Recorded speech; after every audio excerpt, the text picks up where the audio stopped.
makna Islam. Makna Islam. Saya sampai sekarang masih belum puas ya dengan definisi Islam. Banyak saya baca kitab Islam itu apa? Apakah agama, apakah ideologi atau pemikiran? Substansinya apa? Ya, sebab di Al-Quran sendiri nggak pernah dipanggil ke orang Islam itu.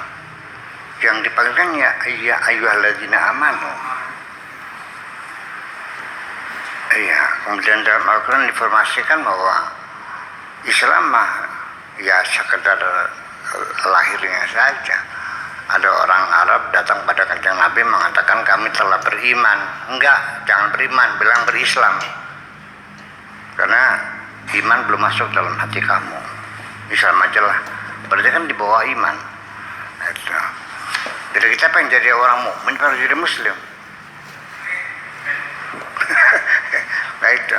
Lalu yang di zaman masuk surga, mukmin atau muslim yang di zaman masuk surga? Saya masih belum puas. Belum menemukan definisi yang pas gitu. Ya.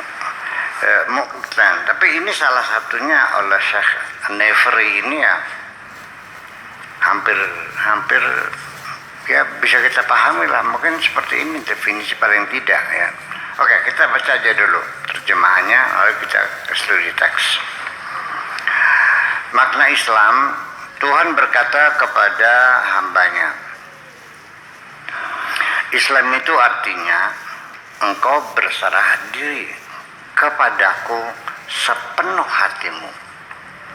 Berserah diri kepadaku sepenuh hatimu. Dan berserah diri kepada perantara-perantara hanya sebatas jasadmu saja. Artinya kamu nurut sama aku dengan sepenuh hatimu.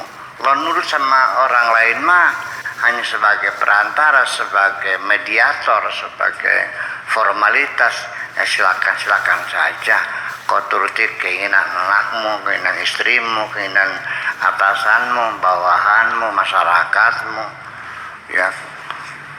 Tapi sebatas jasad saja. Nah, di sini artinya ada double ganda ya, ada sikap ganda. Kepasrahan kita secara batin hanya kepada Allah. Artinya kita selalu nurut kepada Allah, melaksanakan segala perintah dan larangannya sepenuh hati kita. Tetapi kalau mengikuti keinginan masyarakat dan sebagainya, ya secara jasad aja lah, secara lahir formalitas saja. Mungkinkah itu bisa lakukan? Bisa. Namanya orang kerja setengah hati ada ya. Jadi kalau dengan sama mah setengah hati aja lah. Kalau dengan Allah harus sepenuh hati, barangkali seperti itu. Selalu bersamaku dengan sepenuh perhatianmu. Dengan perhatianmu yang sepenuhnya maksudnya gitu. Tapi dengan selain aku, hanya dengan akalmu saja, dengan pikiranmu saja. Engkau bersama dengan teman-temanmu silakan, ya, dengan logikamu. Engkau merasakan bersama teman-teman, silakan. Bersama teman-teman, bersama masyarakat, bersama anggota, bersama anak istri. Tapi tenggorokan ke atas. Bersama rumahmu, bersama mobilmu, itu sebatas tenggorokan ke atas.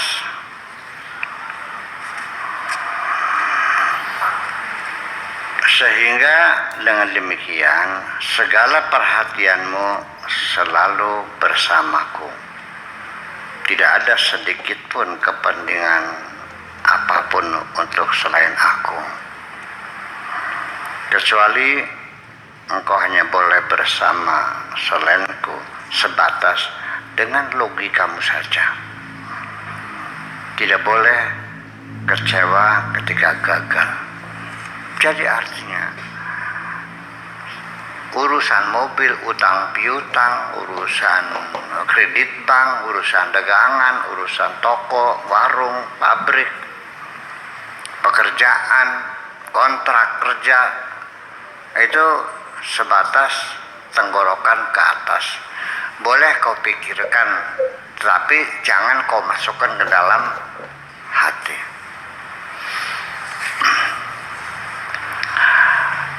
Kecuali engkau hanya boleh bersama selainku sebatas dengan logikamu aja, silahkan aja. Bilang ya udah, nggak usah sedih. Datang lagi ya silakan. Rumahnya kebakar, ya bikin lagi. Padinya gagal, nggak panen, ya tanam lagi. Selagi tenggorokan ke atas dalam logika, tidak akan menimbulkan kesedihan. Tapi kalau sudah masuk hati, sedih. Nah, itu. Ini bedanya. Mobil iya, bagus iya, dirawat iya, diawet-awet iya silakan. Begitu kena silakan rusak, tabrakan rusak, terbakar, ya udah. Nah, ketika mobil itu masuk ke dalam hati, begitu tabrakan hancur, ya sedih kita. Gitu, itu maksudnya. Tidak boleh kecewa ketika gagal. Tidak perlu bersukaria ketika berhasil. Itu orang Islam. Itu orang Islam. Apapun yang hilang, ya udah nggak usah kecewa. Dapat rezeki, yang nggak usah senang, itu sama aja kesiap. Setiap engkau mendapatkan rezeki, engkau harus siap-siap kecewa kehilangan. Dapat istri senang enggak? Tunggu saatnya, aku akan kehilangan istri kok. Kapan-kapan akan meninggalkan kamu, atau kamu yang meninggalkan dia. Tidak ada kebersamaan dunia seumur hidup. Kita pasti akan berpisah, dan di penghujung kita hanya dengan bersama Allah aja kok.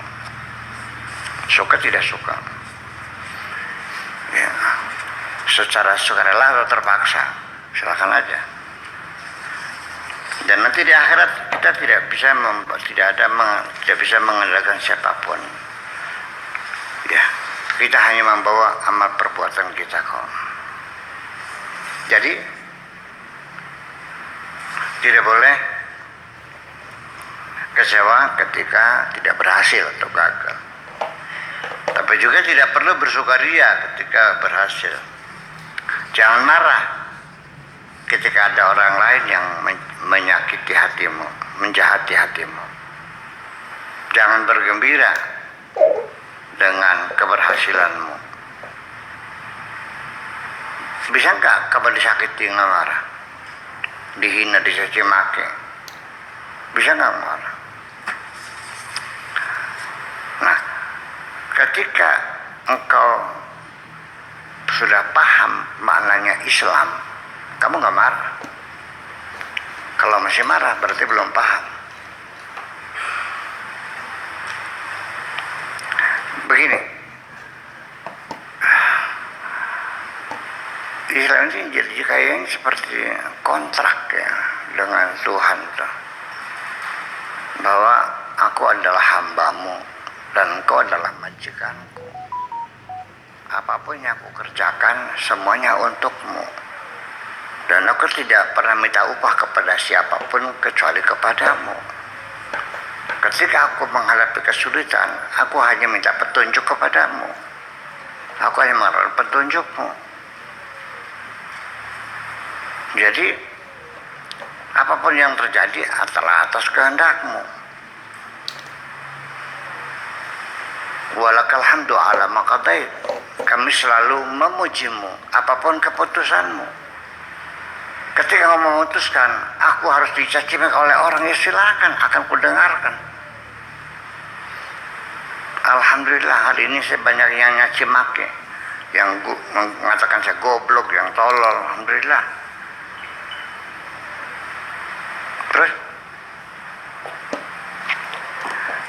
Islam. Seperti itu. Pokoknya pujare Gusti Allah. Bahasa ininya assalamualaikum itu berserah diri itu pasrah pace, pujare Gusti Allah. Di pentungnya mangga, congolanya mangga, dipakannya mangga. Siap. Walakal hamdu ala maqadat astaghfiruka wa atubu ilaik. Yang penting ampunilah aku. Intinya kan seperti itu. Adapun Islam itu syahadat, zakat, sholat, puasa, haji, saya nggak tahu itu hubungannya bagaimana ya. Itu kan Nabi suatu ketika dilihat seorang laki-laki berjubah putih, bersih, tanpa ada bekas debu-debu perjalanan jauh, masih bersih, langsung duduk, lututnya nempel ke lutut kanjeng Nabi, lalu tangannya memegang pahanya, lalu bertanya mal imanu, mal islamu, mal ihsanu, lalu jawab mengatakan mal imanu antumina billahi wal yawmil akhir dan sebagainya. Sadaqta, thumma qala mal islamu, qala anta syahada an la ilaha illallah wa syahada anna muhammad rasulullah wa iqamis salat wa ita'iz zakat.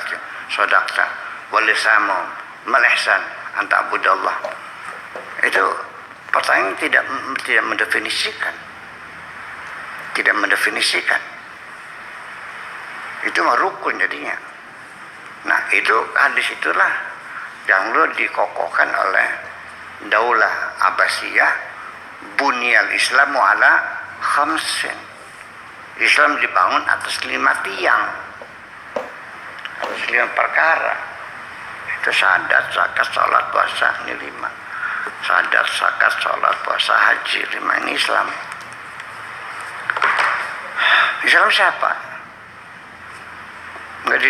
Nggak didefinisikan. Di banyak di kitab-kitab fikih ya. Islam, taslim, istislam, berserah diri, nurut, patuh, setia, sekitar itu mananya. Itu. Jadi kalau melihat bunyal Islam ala khamsin ya itu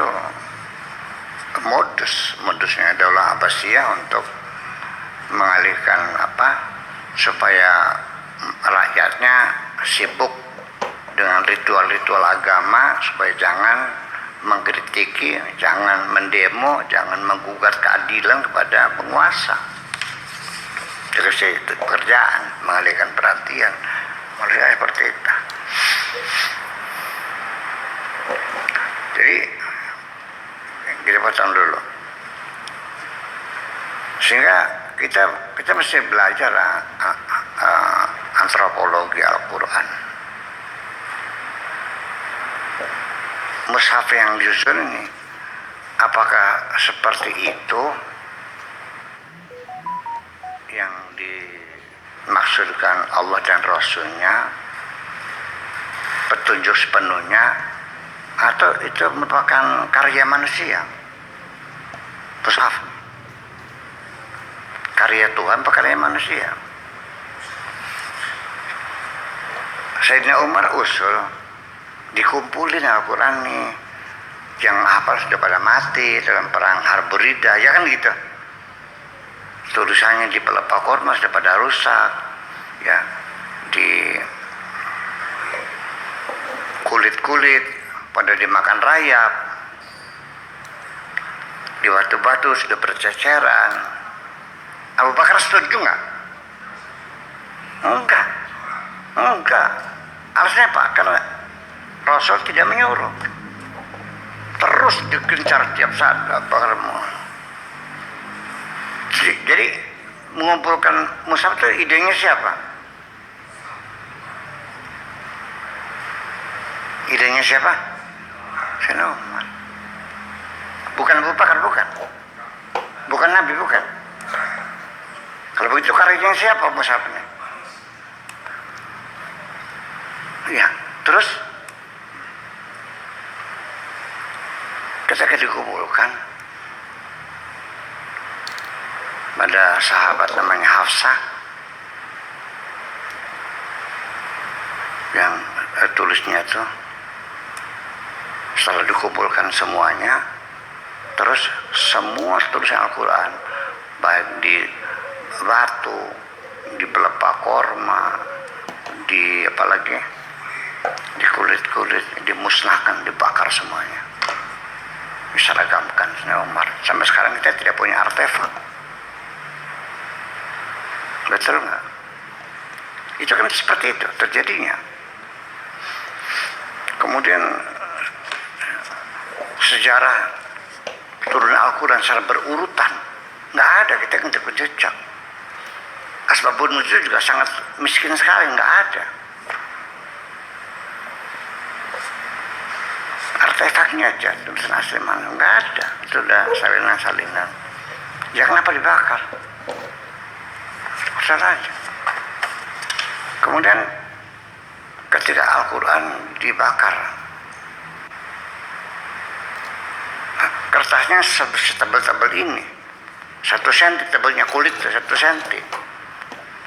Jadi kalau satu Quran tuh kira-kira berapa ruangan ini?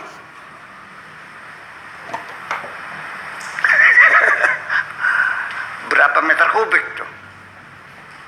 Dan tulisannya pasti besar-besar kan? Dan tebal-tebal. Jadi berapa truk tuh kulitnya tuh? Di seluruh kota dimusnahkan semuanya. Nanti kita kan kecewa jadinya. Ya udahlah begitu. Persoalan seperti itu. Kemudian juga Al-Quran ceritanya bahwa setiap bulan puasa Jibril datang. Ini ayat ini taruhnya di surat ini. Suratnya nomor sekian. Ayat ini nanti yang surat pendek-pendek dikumpulin surat pendek-pendek, yang panjang dengan surat yang panjang-panjang. Begitu ceritanya. Rutin malaikat Jibril gitu. Atau itu ide para pengumpul Quran aja. Saya mengatakan satu ketika ada seorang berperang sahabat bingung gitu menghadap Sayyidina Umar. Bunyinya itu ayatnya, laqad ja'akum rasulun min anfusikum azizun 'alaihi ma 'anittum harisun 'alaikum bil mu'minina raufur rahim. Fa in tawallaw faqul hasbiyallahu la ilaha illa huwa 'alaihi tawakkaltu wa huwa rabbul 'arsyil 'azim. Ya Umar, ini ayat ini di mana ditaruhnya? Selewat. Kata Umar, kalau andai kan ayat itu terdiri dari 3 ayat, masukkan aja di juz amal lah, sependek. Tapi ntar dulu katanya, taruh aja di akhir surat At-Taubah. Itu begitu. Jadi siapa yang menyusun Al-Quran ini? Saya bertanya. Ya masalah jadinya kan, itu kita antropologinya. Jadi artinya bahwa kita harus tolong dong dalam beragama, jangan ngotot bahwa itu semua sudah pasti benar. Betul nggak? Kita sama-sama tidak tahunya kok. Sholat saja bermacam-macam kok. Ada yang sedekah, ada yang tidak, ada yang digoyang-goyang, ada yang tidak, ada yang baca Fatihah, ada yang tidak. Siapa yang berani bersumpah, aku melihat Nabi sholat yang begini, sok aku. Berarti kan tidak ada yang pernah melihat secara langsung. Semuanya itu kan di abad kedua. Katanya. Saksi mata, eyewitness, nggak ada yang jelas. Bagaimana sholatnya Nabi. Ini yang digoyang-goyang, bilang Nabi goyang-goyang. Yang sedekah bilang Nabi sedekah. Yang tidak sedekah bilangnya Nabi sedekah. Yang kunut katanya Nabi kunut. Yang membidahkan kunut, Nabi tidak berkunut. Ada nggak yang berani bersumpah aku melihat Nabi sholatnya begini? Kan nggak ada. Kok sama-sama tidak tahunya kok bertengkar sih? Yang pada beli pahamnya juga tukaran kedingkah. Dan biasanya karena sama-sama tidak tahunya itulah orang bertengkar. Kalau bang ada orang yang tahu ditinggal pergi, padahal mulus dah.